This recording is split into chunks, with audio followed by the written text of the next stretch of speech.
Teori bahwa Usopp akan benar-benar menjadi Raja Penembak Jitu yang legendaris melampaui sekadar meraih gelar. Ini membayangkan evolusi Usopp menjadi seorang marksman dengan kemampuan yang tak tertandingi, melampaui ayahnya, Yasop, dan semua penembak jitu lain yang dikenal di dunia One Piece. Teori ini bertumpu pada perkembangan karakter Usopp yang konsisten, potensi tersembunyinya, dan kebutuhan akan keahlian khusus dalam pertempuran-pertempuran mendatang. Dasar pemikiran teori, Raja Penembak Jitu, legendaris. Perkembangan karakter yang stabil. Sejak awal, Usopp telah menunjukkan bakat alami dalam menembak, meskipun seringkali terhalang oleh rasa takut dan kurangnya kepercayaan diri. Seiring berjalannya cerita, keberaniannya tumbuh, dan akurasinya semakin meningkat, terutama dengan bantuan Pop Green. Potensi yang belum tergali.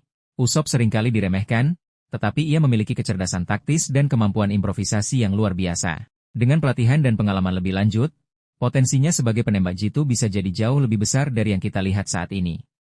Kebutuhan akan keahlian jarak jauh tingkat tinggi. Dalam pertempuran melawan musuh-musuh yang semakin kuat dan beragam, keahlian menembak jarak jauh dengan presisi ekstrim akan menjadi aset yang sangat berharga. Usopp, sebagai penembak jitu kru topi jerami, secara alami akan mengisi peran ini pada tingkat tertinggi, melampaui Yasop. Sebagai anak dari Yasop, seorang penembak jitu legendaris di kru Shanks, Usopp memiliki warisan genetik dan inspirasi untuk menjadi yang terbaik.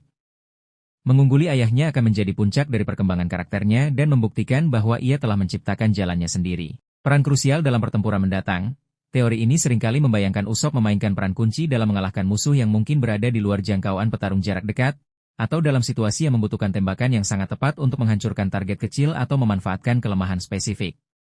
Contohnya, menembak titik lemah dari jarak yang sangat jauh atau menembak jatuh kunci dari ketinggian yang mustahil. Bagaimana Usopp bisa mencapai tingkat legendaris? Pelatihan yang intensif. Usopp mungkin akan menjalani pelatihan khusus yang fokus pada akurasi, jangkauan, dan kecepatan menembak, mungkin dengan bantuan sekutu baru atau melalui tantangan yang ia hadapi. Pengembangan senjata yang unik. Usopp terus mengembangkan senjatanya, Kabuto. Di masa depan, ia mungkin akan menciptakan atau menemukan senjata yang sangat canggih dan dirancang khusus untuk keahlian menembak tingkat legendaris. Penguasaan haki pengamatan. Pengembangan haki pengamatan Usopp akan menjadi kunci untuk meningkatkan akurasi dan kemampuannya dalam memprediksi gerakan target dari jarak jauh. Tingkat lanjut haki pengamatan bahkan mungkin memberikannya kemampuan untuk melihat lintasan pelurunya dan melakukan koreksi di udara. Pengalaman dalam pertempuran skala besar. Melalui partisipasinya dalam pertempuran-pertempuran yang semakin besar dan berbahaya, Usopp akan mendapatkan pengalaman berharga dan mengasah kemampuannya di bawah tekanan ekstrim.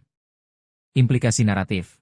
Puncak perkembangan karakter Usopp. Mencapai gelar Raja Penembak Jitu, legendaris akan menjadi puncak dari perjalanan Usopp dari seorang pembohong penakut menjadi seorang pejuang yang dapat diandalkan dan ahli dalam bidangnya. Peran yang lebih signifikan dalam pertempuran.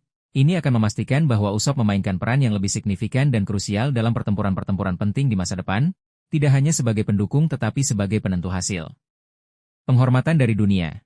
Reputasinya sebagai penembak jitu legendaris akan membuatnya dihormati dan diakui oleh seluruh dunia, memenuhi impiannya untuk menjadi bajak laut pemberani. Teori tentang Usopp menjadi Raja Penembak Jitu yang legendaris adalah visi yang menarik dan memberikan harapan akan perkembangan karakter yang signifikan bagi anggota kru topi jerami yang seringkali diremehkan ini. Ini menjanjikan bahwa Usopp akan membuktikan dirinya sebagai aset yang tak ternilai bagi Raja Bajak Laut masa depan.